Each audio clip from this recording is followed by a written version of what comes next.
thanks for joining us. Today we celebrate Poetry Month with a terrific program entitled My Favorite Poems, chosen and read by Bob Beitcher, President and CEO of MPTF, Jennifer Clymer, Director of Media at MPTF, Courteney Bailey, Chief Development Officer at MPTF, and Sharon Siefert, Vice President of Legal Affairs at MPTF. I am deeply thankful to all of these distinguished MPTF leaders for their love and support of poetry. Before they begin reading, I will say a few words. My favorite poem at age 10, when I was going to a country school, was Whitman's "Oh Captain, My Captain." At age 16, it was Gunga Din by Kipling. When I was 26, it was Hay for the Horses by Gary Snyder. After my son was born in 1969, it was Robert Frost's Stopping by Woods on a Snowy Evening. I must have read that poem to him at bedtime 1,000 times. One time I went away to work on a picture of used cars for 10 weeks, and my future wife, Holly, took care of him some of the time, and she put him to bed, and then she said, I'm gonna go get the poem your dad reads to you before you go to sleep. And he says, oh no, not that snowy poem again. As an 80-year-old man, it's interlude by my late wife, Holly Prado. Poems chosen to affirm life in the face of death. It is a deep pleasure and an honor to introduce our readers in order of appearance. I won't introduce them in between, but I'll introduce them right now. Bob Beitcher, Jennifer Clymer, Courteney Bailey, and Sharon Siefert. Here's Bob Beitcher. Thank you, Harry. The first poem I'm going to read is from Louise Glick. It's called Parable. First, divesting ourselves of worldly goods, as St. Francis teaches, in order that our souls not be distracted by gain and loss, and in order also that our bodies be free to move easily at the mountain passes. We then had to discuss whither or where we might travel, with the second question being, should we have a purpose? Against which many of us argued fiercely that such purpose corresponded to worldly goods, meaning a limitation or constriction, whereas others said it was by this word we were consecrated pilgrims rather than wanderers. In our minds, the word translated as a dream, a something sought, so that by concentrating, we might see it glimmering among the stones and not pass blindly by. Each further issue we debated equally fully, the arguments going back and forth, so that we grew, some said, less flexible and more resigned, like soldiers in a useless war. And snow fell upon us, and wind blew, which in time abated. Where the snow had been, many flowers appeared, and where the stars had shone, the sun rose over the tree line so that we had shadows again. Many times this happened. Also rain, also flooding sometimes, also avalanches, in which some of us were lost. And periodically we would seem to have achieved an agreement, our canteens hoisted upon our shoulders. But always that moment passed. So, after many years, we were still at that first stage, still preparing to begin a journey, but we were changed nevertheless. We could see this in one another. We had changed, although we never moved. And one said, ah, behold how we have aged, traveling from day to night only, neither forward nor sideward. And this seemed, in a strange way, miraculous. And those who believed we should have a purpose believed this was the purpose. And those who felt we must remain free in order to encounter truth felt it had been revealed.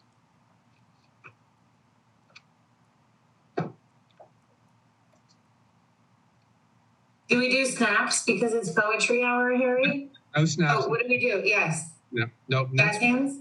Next poem is Complaint by William Carlos Williams. They call me and I go. It is a frozen road past midnight, a dust of snow caught in the rigid wheel tracks. The door opens. I smile, enter, and shake off the cold. Here's a great woman on her side in the bed. She is sick, perhaps vomiting, perhaps laboring to give birth to a 10th child. Joy, joy. Night is a room darkened for lovers. Through the jalousies, the sun has sent one gold needle. I pick the hair from her eyes and watch her misery with compassion.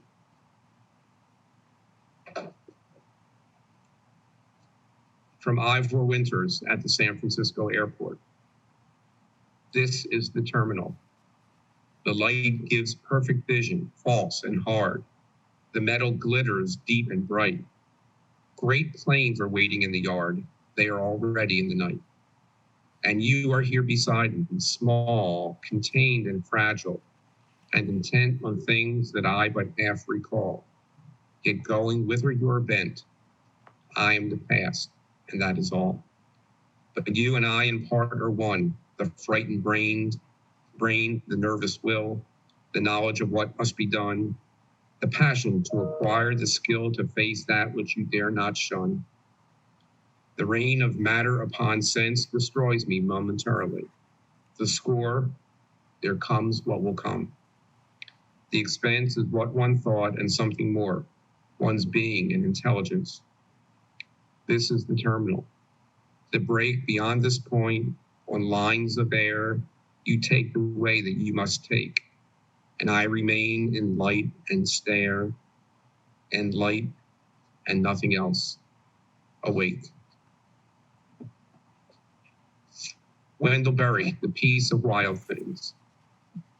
When despair from the world grows in me, and I wake in the night at the least sound, in fear of what my life and my children's lives may be, I go and lie down where the wood drake rests in his beauty on the water, and the great heron feeds. I come into the peace of wild things, who do not tax their lives with forethought of grief. I come into the presence of still water, and I feel above me the day-blind stars waiting with their light. For a time, I rest in the grace of the world, and am free. The world's greatest tricycle rider. The world's greatest tricycle rider is in my heart, riding like a wild man, no hands, almost upside down along the walls and over the high curbs and stoops. His bell rapid firing, the sun spinning his spokes like a flame. But he is growing older. His feet overshoot the pedals. His teeth set too hard against the jolts. And I'm afraid that what I've kept from him is what tightens his fingers on the rubber grips and drives him again and again on the same block. Harry, do I have time for one last one? Absolutely. 13 Ways of Looking at a Blackbird by Wallace Stevens. 1. Among 20 snowy mountains, the only moving thing was the eye of the blackbird. 2. I was of 3 minds, like a tree in which there are 3 blackbirds. 3. The blackbird whirled in the autumn winds. It was a small part of the pantomime. 4. A man and a woman are one. A man and a woman and a blackbird are one. 5. I do not know which to prefer, the beauty of inflections or the beauty of innuendos, the blackbird whistling or just after. 6. Icicles filled a long window with barbaric glass. The shadow of the blackbird crossed it to and fro. The mood traced in the shadow and in an indecipherable pause. 7, oh, thin men have had 'em. Why do you imagine golden birds? Do you not see how the blackbird walks around the feet of the women about you? 8. I know noble accents and lucid, inescapable rhythms, but I know too that the blackbird is involved in what I know. 9, when the blackbird flew out of sight, it marked the edge of one of many circles. 10, at the sight of blackbirds flying in a green light, even the bawds of euphony would cry out sharply. 11, he rode over Connecticut in a glass coach. Once a fear pierced him in that he mistook the shadow of his equipage for blackbirds. 12, the river is moving. The blackbird must be flying. 13, it was evening all afternoon. It was snowing, and it was going to snow. The blackbird sat in the cedar limbs. That was great. Thank you. Jennifer Clymer. I have a selection of poems from a book called Earth Speaks. It's very focused on nature, and it was a gift to a group of us at college. Part of my orientation at college was to go to Algonquin National Park and canoe in Portage for 5 days. You carried in what you carried out. And tragically, on the first trip where I was a peer counselor, one of our group was murdered about a month after we came back from the trip. And it's honoring Heather is something that we all chose to continue to do and have her continue to live on. So this book was given to all of us in Heather's memory to keep ourselves connected to the nature that we all grounded ourselves together with. This book is very special to me and something that I treasure. Listening point. While we were born with curiosity and wonder, and our early years full of the adventure they bring, I know such inherent joys are often lost. I also know, being deep within us, their latent glow can be fanned and flamed again by awareness with an open mind. John Moffat, to look at anything. To look at anything, if you would know that thing, you must look at it long. You must look at this green and say, I've seen spring in these woods. You must buy the thing you see.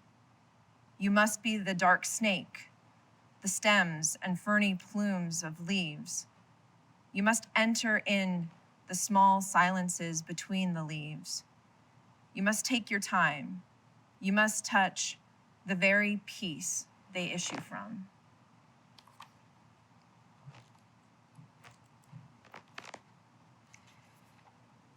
This is from Lao Tzu, the Tao Te Ching. Those who know do not talk. Those who talk do not know. Keep your mouth closed, guard your senses, temper your sharpness, simplify your problems, mask your brightness. Be at one with the dust of the earth.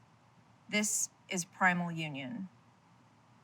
He who has achieved this state is unconcerned with friends and enemies, with good and harm, with honor and disgrace. This, therefore, is the highest state of man.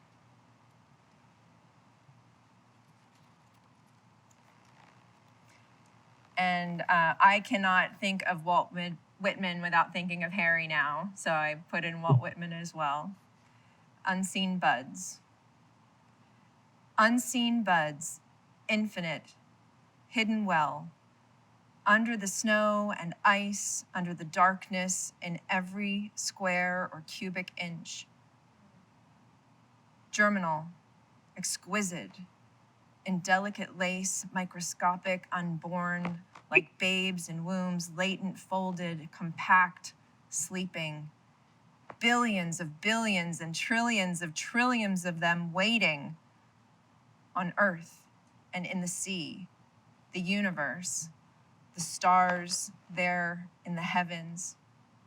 urging slowly, surely, forward, forming endless and waiting evermore, forever more behind.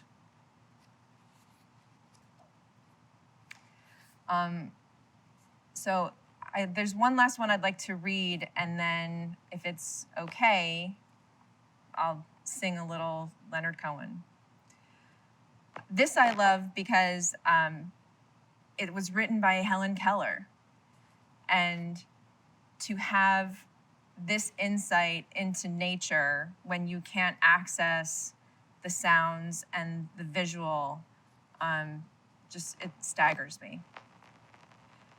Helen Keller, The Story of My Life.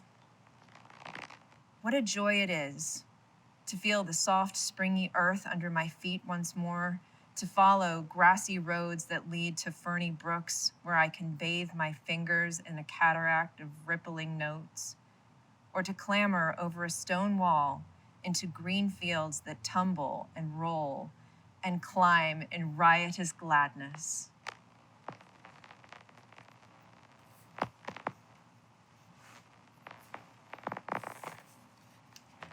All right, so apologies ahead of time. Apparently the cursor's right over my face. There you go. I'm not gonna sing the entirety of the poem Hallelujah by Leonard Cohen, but I'm gonna sing major pieces of it.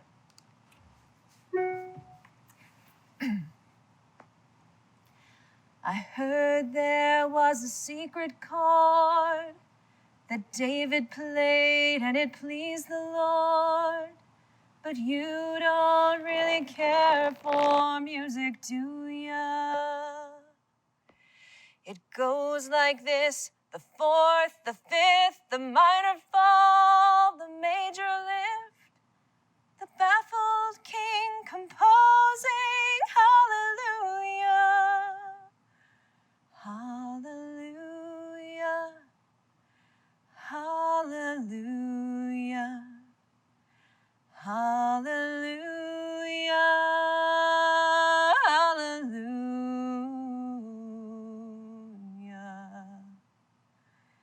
Your faith was strong, but you needed proof. You saw her bathing on the roof.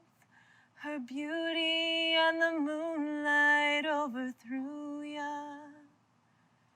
She tied you to a kitchen chair. She broke your throne, she cut your hair, and from her lips she drew the hallelujah, hallelujah, hallelujah, hallelujah, hallelujah.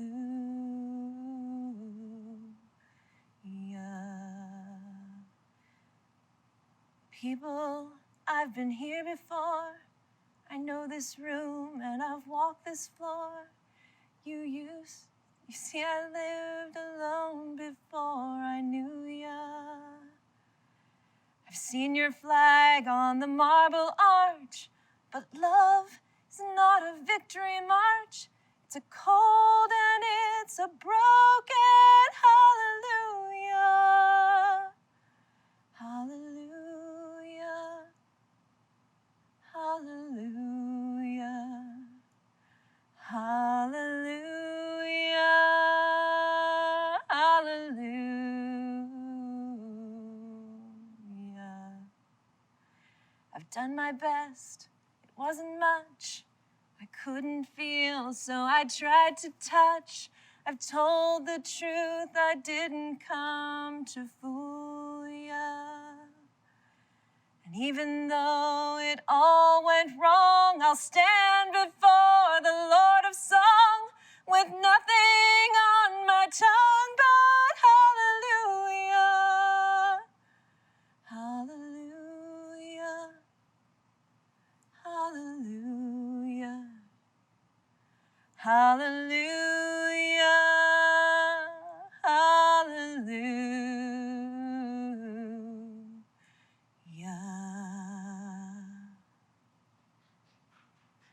'Cause Sorry. Harry, this is why I didn't want to do this with you. Poetry's too hard for me. Jen, you're amazing. Bob, I loved what you read. Harry, I love you. I've loved seeing you. I have to just say really quickly, and I think this will get me to like an easy point to read. But when you said, "Oh, Captain, my Captain," you know, there's things that we memorize, and that's one of mine. And I remember this in 7th grade English class. My teacher was Mrs. Nicolaitis. And it was literally the first moment that I had any thought about the entertainment industry, because her brother Steve is a producer. Bob, do you know him? It's tripping me out right now. This whole thing is why I didn't want to do this today. Steve Nicolaitis, I know him well. Yeah. You do? Mm-hmm. If maybe we can talk, because I would love to connect with my teacher, because I still connect with a lot of my teachers, but he's done amazing things and tricked me out. All right. Well, thank you, Harry. Yes, and I'm gonna start with the hardest one for me to read, and I always think about it around Mother's Day, but also I love Maya Angelou, and it's called "Mother, a Cradle to Hold Me." By the way, Jen, God, that was just great. That was just really great. Okay, this is called "Mother, a Cradle to Hold Me." It is true, I was created in you. It is also true that you were created for me. I owned your voice. It was shaped and tuned to soothe me. Your arms were molded in a cradle to hold me, to rock me. The scent of your body was the air, perfumed for me to breathe. Mother, during those early years, dearest days, I did not dream that you had a large life, which included me, for I had a life which was only you. Time passed steadily and drew us apart. I was unwilling. I feared if I let you go, you would leave me eternally. You smiled at my fears, saying, I could not stay in your lap forever. That one day you would have to stand, and where would I be? You smiled again. I did not. Without warning, you left me, but you returned immediately. You left again and returned. I admit quickly, but relief did not rest with me easily. You left again, but again returned. You left again, but again returned. Each time you re-entered my world, you brought assurance. Slowly I gained confidence. You thought you knew me, but I did know you. You thought you were watching me, but I did hold you securely in my light. Recording every moment, memorizing your smiles, tracing your frowns. In your absence, I rehearsed you the way you had of singing on a breeze while a sob lay at the root of your song. The way you posed your head so that the light could caress your face. And when you put your fingers on my hand and your hand on my arm, I was blessed with a sense of health, of strength, and very good fortune. You were always the heart of happiness to me, bringing nuggets of glee, sweets of open laughter. I loved you even during the years when you knew nothing and I knew everything. I loved you still, condescendingly, of course, from my high perch of teenage wisdom. I spoke sharply of you often because you were slow to understand. I grew older and I was stunned to find how much knowledge you had gleaned, and so quickly. Mother, I have learned enough now to know I have learned nearly nothing. On this day when mothers are being honored, let me thank you that my selfish ignorance and mockery did not bring you to discard me like a broken doll, which had lost its favor. I thank you that you still find something in me to cherish, to admire, and to love. I thank you, Mother. I love you.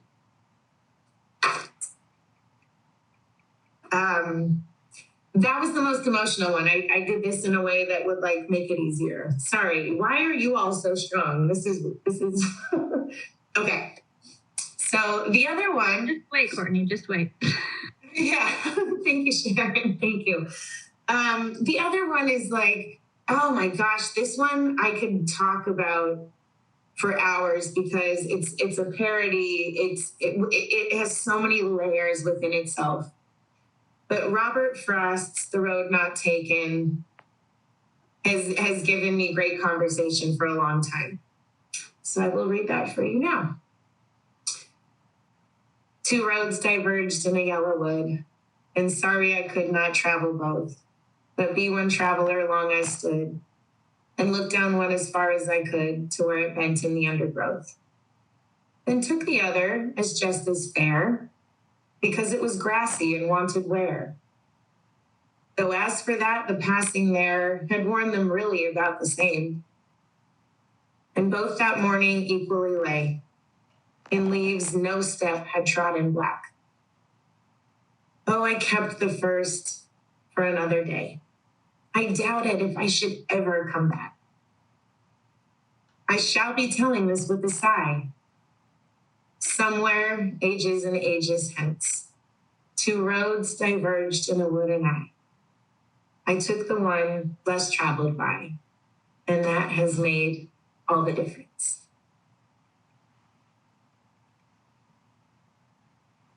I know valedictorians and poets and critics alike have loved that one. But my goodness, if that couldn't get you talking for so long. And I love that Robert wrote that to kind of mimic the dramatic, romanticism that his friend thought about every thought that he went. And I didn't take that road, and it was kind of funny. And look what it's turned into all of us. I love that. So that's one of my favorites. Oh, Harry, I just love seeing you and being here. This is so great. The last one is from Warrior of Light. Paulo Coelho. When I read an author, I read everything. Marquez, Allende, Coelho. They're some of my favorites. And this is one I actually keep in my office. I brought it. It's been in my office since the day I started at MPTF. Because I want to be a warrior of the light, just like Bob is. And I just turn it to a page. I let the universe just turn it to a page. And for some reason, my favorite passage, it was the page I turned to. And I think it might give us a little comic relief that this is how I feel on a daily basis of being, a fundraiser. One of those jobs that you don't wake up at 5 and you think, I want to do that. But it couldn't be more meaningful that you get to do that. So this is from Warrior of the Light. And here is my excerpt. For the warrior, there is no such thing as impossible love. He is not intimidated by silence, indifference, or rejection. He knows that behind the mask of ice that people wear, there beats a heart of fire. This is why the warrior takes more risks than other people. He is constantly seeking the love of someone, even if that means often having to hear the word no, returning home defeated and feeling rejected in body and soul. A warrior never gives in to fear when he is searching for what he needs, because without love, he is nothing.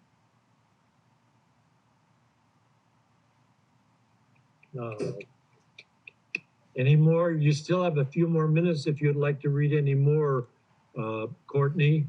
You know what? Here's the beautiful moment that you've given us today. I was talking to a very dear friend of mine who many of you know, Freda Johnson, and we were chatting about some stuff with work. And I told her that I was so excited and a little bit nervous, Harry, to be on here. And she said, can I send you something?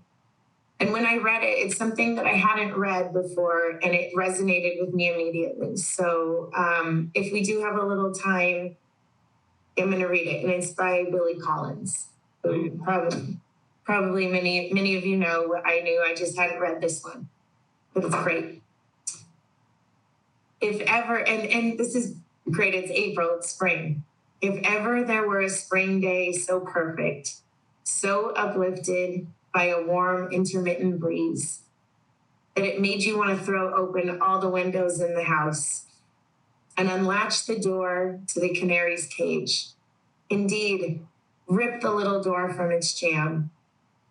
A day when the cool brick paths and the garden bursting with peonies seemed so etched in sunlight that you felt like taking a hammer to the glass paperweight on the living room end table, releasing the inhabitants from their snow-covered cottage so they could walk out, holding hands and squinting into this larger dome of blue and white. Well, today is just that kind of day.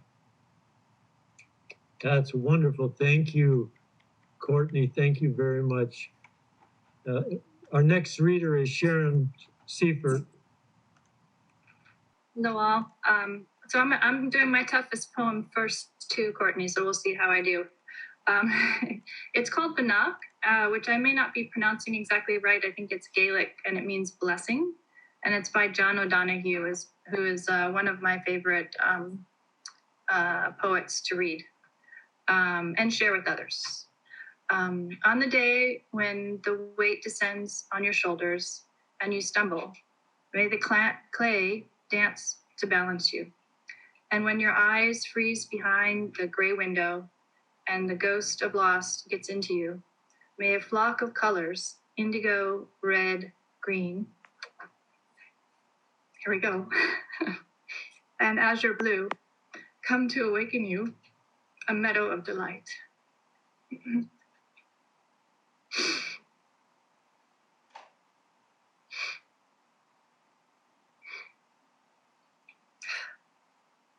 When the canvas frays and the currach of your thought and a stain of ocean blackens beneath you, may there come across the waters a path of yellow moonlight to bring you safely home. May the nourishment of the earth be yours.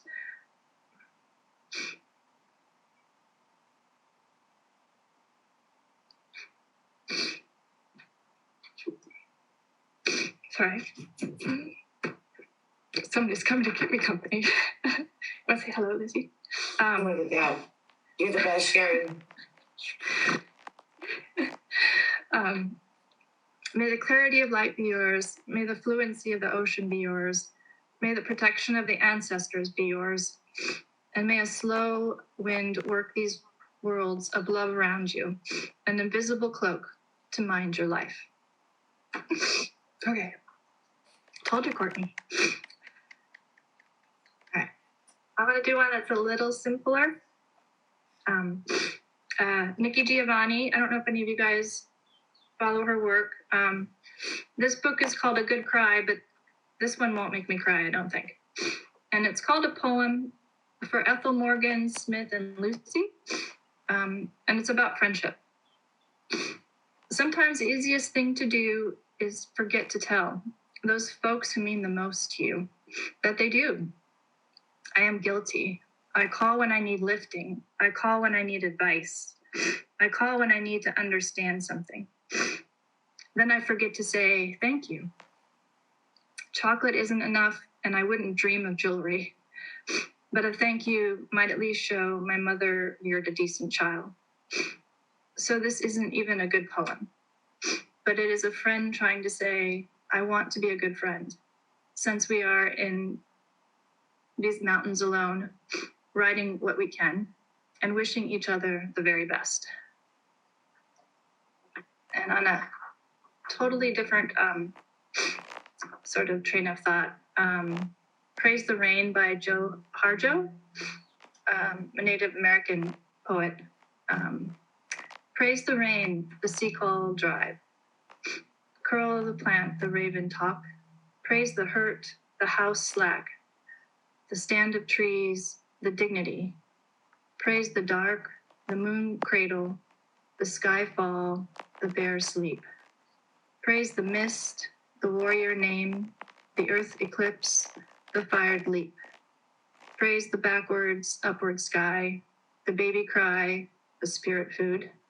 Praise canoe, the fish rush, the hole for frog, the upside down. Praise the day, the cloud cup, the mind flat, forget it all. Praise crazy, praise sad. Praise the path on which we've led. Praise the roads on earth and water. Praise the eater and the eaten. Praise beginnings, praise the end. Praise the song and praise the singer. Praise the rain, it brings more rain. Praise the rain, it brings more rain.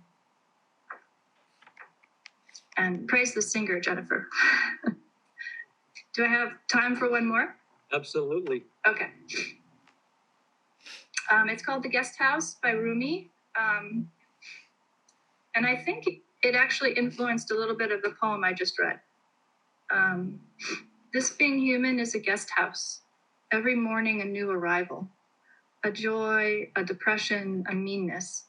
Some momentary awareness comes as an unexpected visitor. Welcome and entertain them all, even if they're a crowd of sorrows who violently sweep your house, empty of its furniture.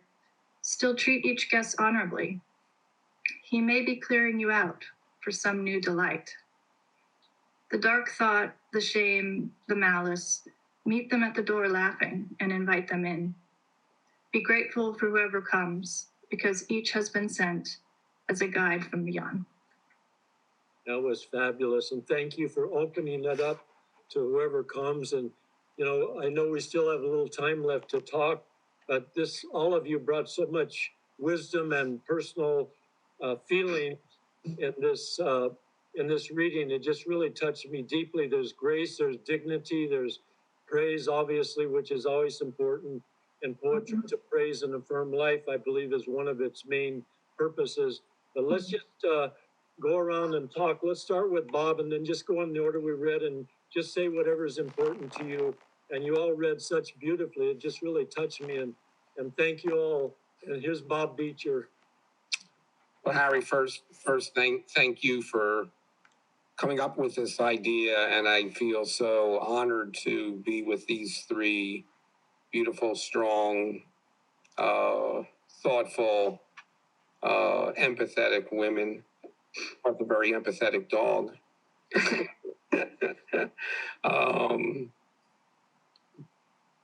I chose my poems primarily because they're some of my favorite poets. And I had read some of their other poetry at other times during this hour, in the past. So I wanted to choose some different poems. My poems are more, the poems that I love the most are, I think, more cerebral than emotional, although they're emotional as well.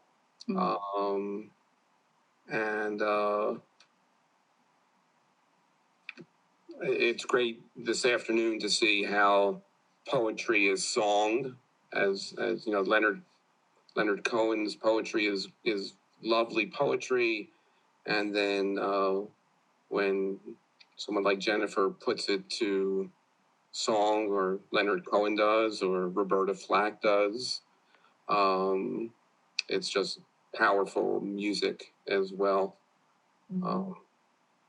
So I really loved all of the choices, such diverse choices, from American Indian to Walt Whitman and a Jew from Montreal.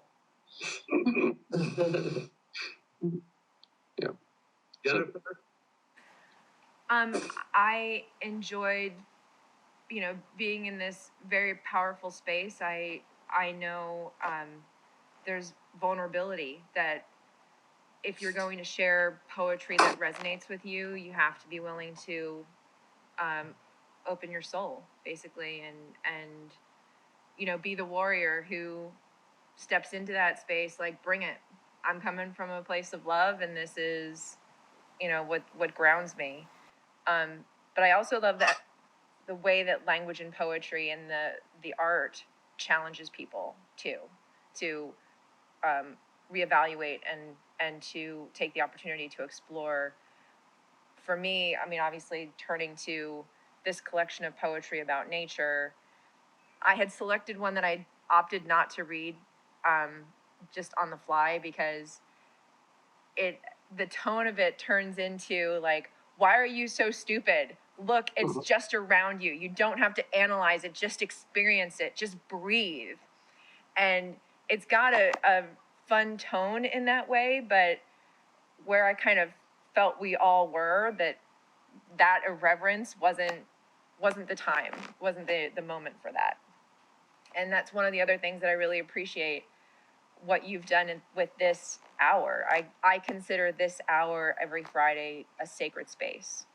But thank you, Jennifer. You know, you get to a point sometimes you've all been on the forefront of taking care of all of us residents, and I'm one of the recipients of all of your great work. But facing death and then just being able to transcend the real world and get into a world where language can, as you said, open up all our vulnerabilities. And, you know, I'm not the first to say it, but, you know, great art breaks down people's defenses and makes us all more vulnerable, and we're able to feel things a little bit more deeply. And then on the other side of that, as Bob was talking about his poem about the terminal, I forget what was called. It was at the airport. Ivar Winters, you know, and he ends his poem in a rational way, emphasizing light. But it's also very moving because I don't know who he was there. It could have been his daughter. Way to college or wherever she was going. So it has its way underneath of all the ration. There's still, you know, the Chinese word for poetry, according to a translator, means, in its original definition, means words from the heart. And all of you have delivered that incredibly. And our next person to say a few words is our wonderful Courteney Bailey. Well, you know, I mean, just listening to everyone, and I will say that among the, you know, the poets that we read today, we had a Brazilian hippie, you know, in Paulo Coelho, who everyone, all the schools want to read The Alchemist, which is a fantastic book. But you know, when you look at the body of work, but also, you know, with poetry here, Harry, it's like, we see that everyone's brought into this. What poetry does with the vulnerability, you've all touched upon how beautiful it is. It's all about a relationship, whether it is to nature, to your kid, to yourself, but it's a relationship. It's a connection. And that's where that vulnerability for me, it opens us up so much. You know, you can go through daily life, and it's great to open up, but it's hard because when you open up, you literally are vulnerable, and then what's going to come, and you don't know. And it's that lack of control that quite often yields something really beautiful, but it's scary. And to sit with all of you, to Bob's words, to be with empathetic women, and, you know, to know that Bob has incredibly empathetic women around him, not us, his family, his wife and his daughters, you know, and his great sons, you know, that's, it changes your work dynamic to life dynamic. Mm-hmm. And I feel like the lines are blurred in a very beautiful way of like, MPTF is family, and this feels like family. You know, this is really wonderful. And to just be able to like take that time, and I want to thank you, Harry, because, you know, as a mom and a mom of like really young, fast moving kids, and as a surrogate mom to like a development team of very fast moving goals, you forget to like stop and kind of look back and take time for yourself and look what means the most to you, and like words illuminate that almost in a way that you don't want. I often don't want to stop because I don't want to get into those moments, but when you do, they're just so great So it's just an anchor that we all need, wherever we are, whether it be water or sand or whatever. It's an anchor we all need, and this is very special. I'll just say this is the most special. Who do you have back there, by the way? Figaro. I don't even know Figaro. Oh my God. I know. How do I not know Figaro? Figaro. I would bring in Bruin, but he's not as fun and chill as Figaro. Figaro is famous. Figaro. I've heard. I think I've never met him. Him? Pardon? What? Is he a he, him, his? No. How does he relate? Figaro's ancestry, according to the myth, goes back to Carnegie Hall. Love it. I imagine him in his dreams. He's at like the ceiling of Carnegie Hall and watching all the greats. Well, no, this is just wonderful, Harry. Such an honor to be with you. Well, you've all uplifted me, and well said, Courteney. And our next person to talk is Sharon Siefert. Sharon, what would you like to say? Well, I guess first, thank you, Harry, for including me. It was such an honor.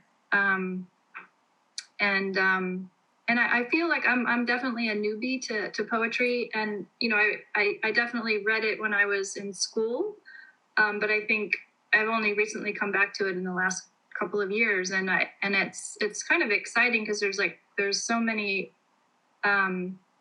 deep wells to explore. I mean, I just the breadth of what was presented today was amazing, and so it's kind of a new frontier for me in a lot of ways.